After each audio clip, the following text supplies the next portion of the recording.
வணக்கம்.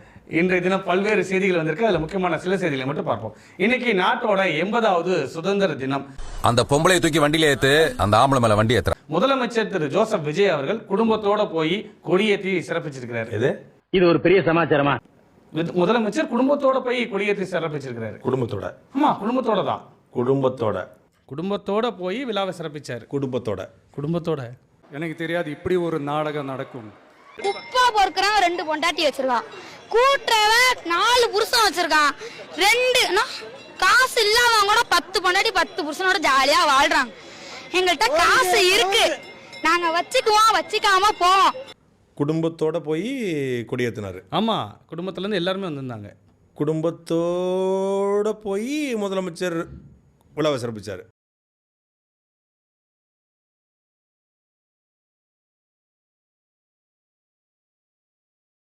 முன் வரிசையில் உட்கார வச்சார் குடும்பத்தை. ராஜேந்திரன் குடும்பத்தோட போய் முதலமைச்சர் விழாவை சிறப்பிச்சார். குடும்பத்தோட தான் போனாரு.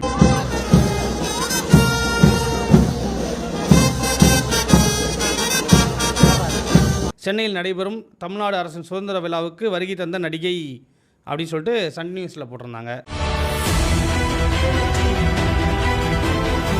அப்புறம் தந்தி தாயாருடன் நடிகை பங்கேற்பு, தமிழ்நாடு அரசின் சுதந்திர தின விழாவில் தனது தாயாருடன் சிறப்பு விருந்தினராக பங்கேற்ற நடிகை அப்படின்னு போட்டிருந்தாங்க.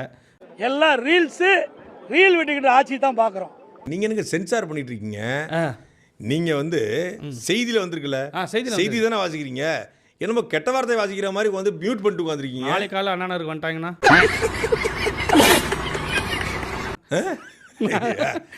அடுத்தது நீங்க அதுக்கு தான் சொல்லணும். போட்டதுக்குரிய வணக்கத்துக்குரிய மரியாதைக்குரிய செல்வி அம்மையார் தியாக தலைவின்னு சேர்த்துக்கோங்க. இப்போ சேர்த்துக்கிட்டா ஒன்றும் பிரச்சனை இல்லை. தியாகத்தும் சேர்த்தீங்கன்னா அது சேர்த்துக்கிட்டே பிரச்சனை கிடையாது. கூடவே சுத்திரிய செவ்வாழ நீயாவது புத்தி சொல்லக்கூடாதாடா? இங்க கேக்குறான். உன்னை இன்னைக்கு இல்ல ரொம்ப நாளா பாக்குறேன். உனக்கு ஏதோ பைத்தியம் ஆயிட்டாங்க. கேள்வியா கேளு. நீ மரியாதை கேள்வி அல்றா. முதல்ல நீங்க ஒருமையில தான் பேசக்கூடாது.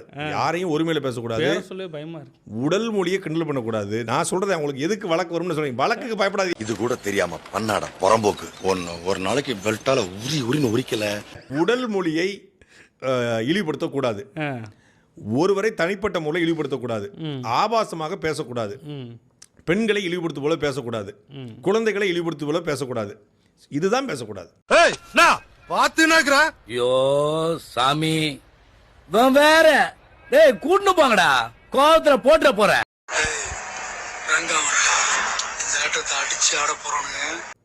தனி நபர்களை தவறாக சித்தரித்து பேசக்கூடாது.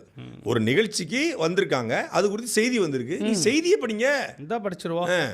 செந்தமிழ் கவிஞன் நான், தமிழ் தாயின் புதல்வன் நான். எங்க பேருக்கு முன்னாடி போடுதலுக்குரிய வணக்கத்துக்குரிய மரியாதைக்குரிய அம்மையார் செல்வின்னு போடணுமே இல்லையா? எப்படி கேள்வி கேட்டாலும் உங்ககிட்ட இருந்து எந்த பதிலும் வர போறல. ஏன்னா இருந்தாதானே வரும். மேக்சிமம் உங்ககிட்ட இருந்து வர பதில் சாரிமா.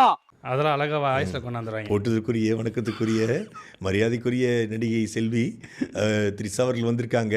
அவங்க எவ்வளவு கியூட்டா இருக்காங்க பாருங்க. கொஞ்சம் இதோட நிறுத்திக்கலாம்ல. இது நம்ம கியூட் மூமெண்ட்ல கையெடுத்து கும்பிட்டாங்கல்ல. வந்ததுல இருந்து நானும் பாத்துட்டு இருக்கேன். அடிக்கடி கலாட்டா பண்ணிட்டு இருக்கேன். பஞ்சாயத்து பேச நான் இருக்கேன், நீ யாரா குறுக்க பேசுறதுக்கு? அடிச்சா மீச பிச்சுட்டு போயிடுற. அப்புறத்துக்கு அவங்களுக்கு கேமரா வைக்கிற. அது என் நெஞ்சில் குடியிருக்கணும்னே எவனோ ஒரு கேமராமேன் திருப்பிட்டான் டக்குன்னு கேமராவை. இன்னைக்கு இந்த சுதந்திர தினத்துல கோட்டையில கொடியேற்றுறத பார்க்க வந்திருக்கிற பொதுமக்களுக்கும், இந்த சுதந்திர தினத்தை கொண்டாடிக்கிட்டு இருக்கிற என் நெஞ்சில் குடியிருக்கும்